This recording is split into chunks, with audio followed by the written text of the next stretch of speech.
മലയാളിയെക്കുറിച്ച് പൊതുവേ പറയുന്നത് അരിയാഹാരം കഴിക്കുന്ന മലയാളി എന്നുള്ളതാണ്. സ്ഥാനത്തും അസ്ഥാനത്തും ഒക്കെ നമ്മൾ ആ ഒരു പ്രയോഗം നടത്താറുണ്ട്. പക്ഷേ അരിയാഹാരം കഴിക്കാൻ കീശ മുഴുവൻ കാലിയാക്കേണ്ട ഒരു അവസ്ഥയാണ് നിലവിലുള്ളത് എന്നുള്ളതാണ് ഈ വിലവിവര പട്ടികയൊക്കെ നോക്കിക്കഴിഞ്ഞാൽ നമുക്ക് മനസ്സിലാക്കാൻ കഴിയുന്നത്. കോഴിക്കോട് നിന്ന് റിയാസ് കെ.എം.ആർ അത്തരത്തിലുള്ള റിപ്പോർട്ട് തയ്യാറാക്കിയിട്ടുണ്ട്. ആ റിപ്പോർട്ടിലേക്ക് നമുക്ക് എന്തായാലും വളരെ വേഗം തന്നെ മടങ്ങി വരാം. ഇപ്പോൾ തിരുവനന്തപുരത്ത് നിന്നും കമലേഷ് തെക്കേക്കാടൊപ്പം തന്നെ കോഴിക്കോട് നിന്നും റിയാസ് കെ.എം.ആർ, കൊച്ചിയിൽ നിന്നും അശ്വതി എന്നിവർ നമ്മോടൊപ്പം ചേരുന്നുണ്ട്. റിയാസിലേക്ക് തന്നെ ആദ്യം പോവുകയാണ്. റിയാസ്, അരിവില സംബന്ധിച്ച് അരി പലവ്യഞ്ജനങ്ങൾ ഇവിടെ വിലക്കയറ്റം വലിയ രൂക്ഷമായ രീതിയിൽ തന്നെ നിൽക്കുന്ന ഒരു സാഹചര്യമാണ്. ആളുകളുടെയൊക്കെ ഒരു പ്രതികരണം എങ്ങനെയായിരുന്നു ഈ റിപ്പോർട്ട് തയ്യാറാക്കാൻ ചെല്ലുമ്പോൾ? പ്രധാനമായും മലയാളിയെ സംബന്ധിച്ച് എബി സൂചിപ്പിച്ചതുപോലെ തന്നെ അരിയാഹാരം കഴിക്കുന്നവരാണ് മലയാളികൾ. മലയാളിയുടെ ഏറ്റവും പ്രധാനപ്പെട്ട ഒരു ഭക്ഷണ വസ്തു അല്ലെങ്കിൽ ആഹാര വസ്തു എന്ന് പറയുന്നത് അരി തന്നെയാണ്. അതുകൊണ്ട് അരിവില അടിക്കടി വർദ്ധിക്കുന്നത് മലയാളിയെ വലിയ തോതിൽ പ്രതിസന്ധിയിലാക്കിയിട്ടുണ്ട്. മാത്രമല്ല പലവ്യഞ്ജനങ്ങളുടെ വില വർദ്ധിക്കുന്ന ഒരു സാഹചര്യം. ഇതിൻ്റെ പ്രധാനമായിട്ടുള്ള ഇപ്പോഴത്തെ കാരണം പറയുന്നത് സീസണലായിട്ടുള്ള കാര്യമാണ്. കാരണം മഴക്കാലമാണ്. അതുകൊണ്ട് മറ്റ് സംസ്ഥാനങ്ങളെയാണ് നമ്മൾ ആശ്രയിക്കുന്നത്. കേരളം എന്ന് പറയുന്നത് ഒരു ഉപഭോക്തൃ സംസ്ഥാനമാണ്. ഉൽപ്പാദന സംസ്ഥാനമായിട്ട് നമുക്ക് ഇപ്പോഴും കേരളത്തെ കാണാൻ പറ്റാത്തൊരു സാഹചര്യമാണ്. അതുകൊണ്ട് അത്തരത്തിലുള്ള ഒരു കാര്യമാണ് ഈ ഇപ്പോഴത്തെ അരിവിലയായാലും അല്ലെങ്കിൽ പലവ്യഞ്ജനങ്ങളുടെ ആയാലും വിലയെ ബാധിക്കുന്നത് എന്നാണ് പറയുന്നത്. ഒപ്പം തന്നെ പ്രധാനമായും കഴിഞ്ഞ 2 മാസത്തിനിടെ ഏറ്റവും കൂടുതൽ വില കൂടിയിരിക്കുന്നത് ചെറിയ ജീരകത്തിനാണ് എന്നുള്ളതാണ്.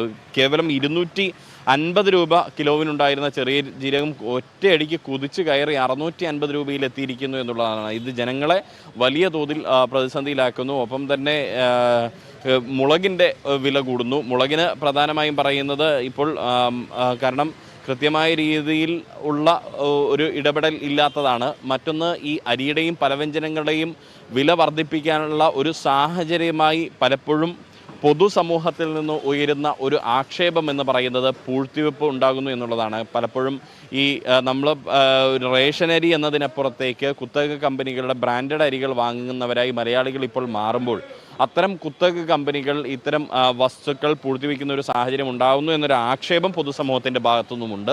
അതേക്കുറിച്ച് പരിശോധിക്കാൻ കൃത്യമായ സംവിധാനങ്ങൾ ഒരു സർക്കാർ തലത്തിലുമില്ല. അത് കേന്ദ്ര സർക്കാരിലായാലും സംസ്ഥാന സർക്കാരിലും. ഒപ്പം തന്നെ ഈ റേഷനരിയുടെ വിഹിതം കേന്ദ്രം വെട്ടിക്കുറച്ചതും ഒരു ആക്ഷേപമായി പൊതുജനങ്ങൾ ചൂണ്ടിക്കാട്ടുന്നു. ഇതെല്ലാം തന്നെ അരിവില വർധന ഉണ്ടാകാനുള്ള ഒരു സാഹചര്യമായി ജനങ്ങൾ കാണിക്കുന്നു. ഒപ്പം തന്നെ ഈ മറ്റ് പലവ്യഞ്ജനങ്ങളുടെയും വർധനയ്ക്ക് കാരണമായി പൊതുജനങ്ങൾ വിലയിരുത്തുന്നുണ്ട്. എബി, റിയാസ്, ഈ അരി ഉൾപ്പെടെ അതിനോടനുബന്ധിച്ചുള്ള സാധന സാമഗ്രികൾ, പൊടി ഐറ്റം, അങ്ങനെയുള്ള കാര്യങ്ങളൊക്കെ ഉണ്ടല്ലോ, ധാന്യങ്ങൾ ഉൾപ്പെടെ, ഒപ്പം തന്നെ ഈ പൊടികൾ ഉണ്ട്. അതിനെല്ലാത്തിനും തന്നെ ഈ പലചരക്ക് സാധനങ്ങൾക്കെല്ലാത്തിനും തന്നെ ഈ വിലക്കയറ്റം വലിയ രീതിയിൽ പ്രതികൂലമായി തന്നെ നിൽക്കുന്ന ഒരു സാഹചര്യമാണ്. ഇനിയിപ്പോൾ വരാൻ പോകുന്നത് ഓണക്കാലം കൂടിയാണ്.